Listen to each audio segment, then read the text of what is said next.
Hey, hello everybody. Welcome to this week's installment of Tarot Every Which Way Food. We took a little break last week. I'm sorry, I was trying really hard to get everything going last week, but I had a lot of people that were affected by the storm Ermagod. I've heard everybody say lots of times, or Ermagoddess. But everybody was safe, and I'm very thankful for that, and I'm very glad to be back presenting things with Wheel of Fortune, and I think that the Wheel of Fortune really, especially after this week, after everything that's been going on lately, sort of catalyzes things for us because, when we're looking at it, things can change. Things can change really quickly from up to down the turn of the wheel. So that's what we're going to be talking about tonight. We're going to be making a recipe for wagon wheels. Of course, what else would I make? Surprise, surprise. I got them all ready here for you. So what you're going to do is cook up about 8 ounces of wagon wheel pasta, and you're going to do that in hot boiling water. Put your pasta in when the water is boiling. That's how I was raised on cooking pasta.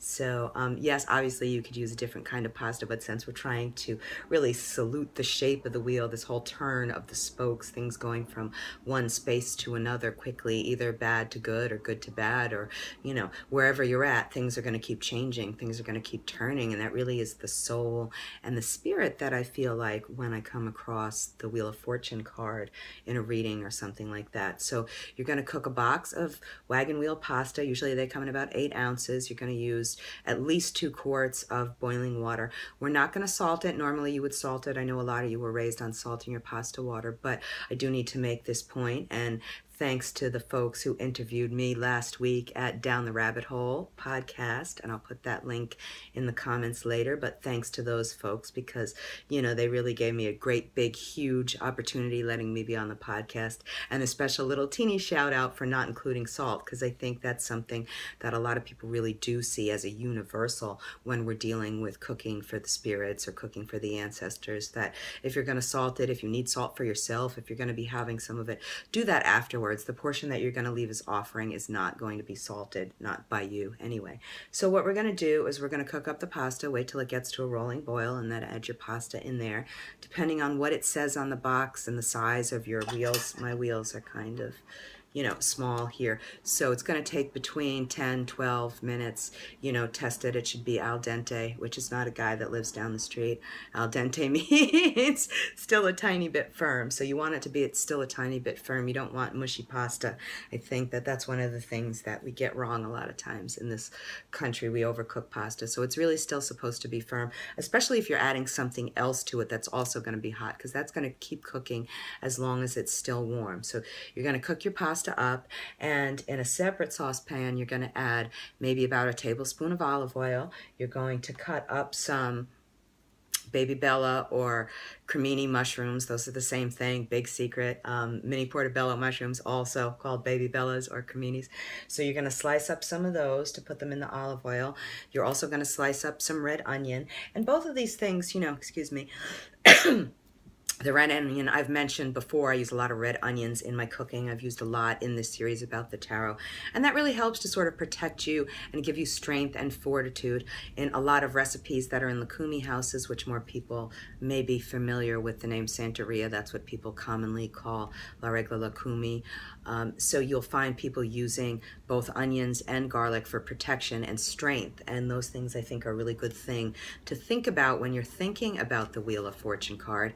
Here, this is from the New Orleans Voodoo Tarot deck. It's one of my favorite decks by Louis Martinet and Sally Ann Glassman. And a special shout out to Louis this week to know I'm thinking about him.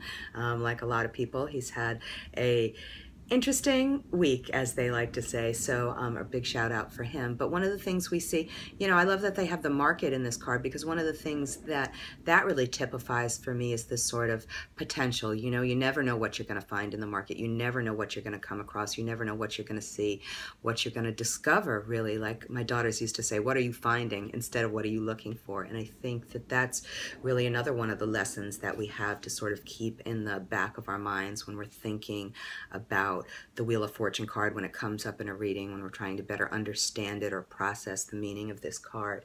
You know, so okay, so you got your pasta cooking, that's boiling away. What you're going to do is take your saucepan, you're going to put in some sliced mushrooms, you're going to put in some sliced onion. Again, you've got a box of pasta, so, you know, using 8 ounces of mushrooms would not go unheard of. Using 1 onion chopped and diced to put in there would also be a good thing. Both of these things, in addition to strength, the mushrooms are going to give you fortitude, they're going to give you connection to the divine. All of these things are going to be imparted to it. You're also going to add black olives, which is one of my favorite things and a lot of my God kids' favorite things. So you're going to add black olives to the mix when it's all finished and cooked down, and you're going to mix that up along with a teaspoon of tomato paste. You're not really making a sauce here. What you're doing is making some vegetables that are going to go onto the pasta. So let me move this back slightly here now. We're going to add the wagon wheel pasta to the bowl. Let's see if I can do this without spilling. It was funny, you know, like I said, I've been thinking a lot about, you know, what recipe I'm going to do for you for each of these cards, and there have been other recipes that I've done for the wheel in the past, but I really thought that this would be fun to share some wagon wheel pasta with you. So again, I don't know how well you can see. You can kind of see. I made a small batch of the olives and the mushrooms and the onions and the garlic, and to that I added parsley for healing. Parsley is also really good, again, when you're going through changes that will allow you to connect with the divine. There's basil in here as well. I do have to mention a side note. We seem to have a poltergeist in the house today. A friend of mine brought me a jar of tomatoes and basil, which would have been beautiful to go in here. But after we put it down and looked for it, it had just disappeared. So hopefully that'll materialize soon. Thank you, poltergeist. I'll give you some of this if you give me some of that. So what you're going to do is take that and put the vegetables and the tomato paste mixture on top of your pasta. You're just going to toss it with a spoon so that everything gets all mixed together, and then you're going to have your wagon wheel pasta with vegetables, which again I think really is a, you know, to use a big fancy word, really is a melange, or, you know, complete gumbo, to use a New Orleans voodoo kind of word, of tastes that are going in here. You know, you're not just adding one thing, you're adding lots of different ingredients. And that's kind of another one of the lessons that I think that I've learned from the Wheel of Fortune, that as you move forward, there are a lot of lessons, and each challenge does present a bunch of new lessons and things that you can really learn and understand and glean for what's happening with things. So here we go. We got our wagon wheel pasta. You take that picture right here. And I want to say a little bit more about the card. You know, if we're looking at goddesses that represent this element of time and fate and things changing, you know, this card is ruled by the element of Jupiter, and you can, oh, did I lose everybody? This card is kind of ruled by the element of Jupiter, and this is something that Crowley really stresses in the Thoth deck, and here's a representation of the Wheel of Fortune from the Thoth deck. I just love these colors that are in here. But he talks about that this is a really strong and powerful change coming from Jupiter. If you want to look at goddesses that are also associated with the Wheel of Fortune, we can look at things like Fortuna, who I've written about before on the blog Voodoo Universe. People can check that out for different spells for luck and Fortuna and getting things changed around.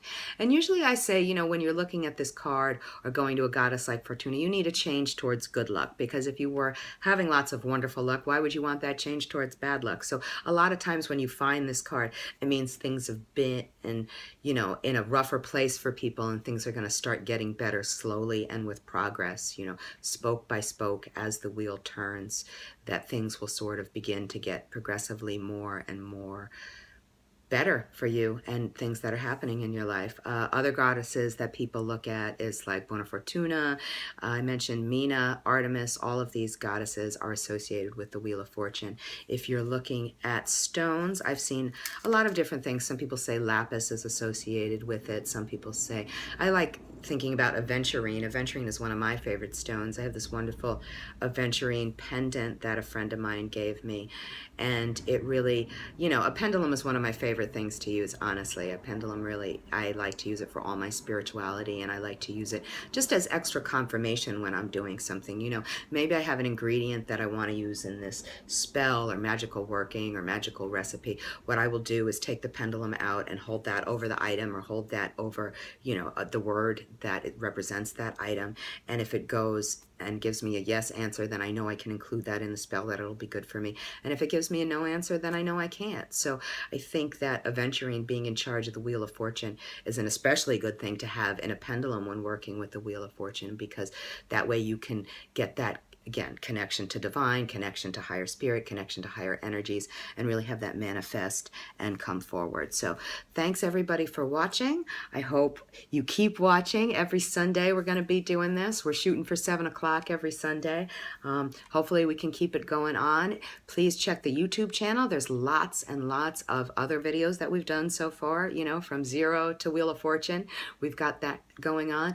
There's ways to bless and protect your space when you're working and doing magical cooking. I think that that can be valuable for people if they're not used to doing that, or even if they are used to doing it. You know, you might find a different way or some other kind of thing that you hadn't thought about before. So hopefully you'll check that out and subscribe to the channel and keep watching. And thanks everybody. Bye.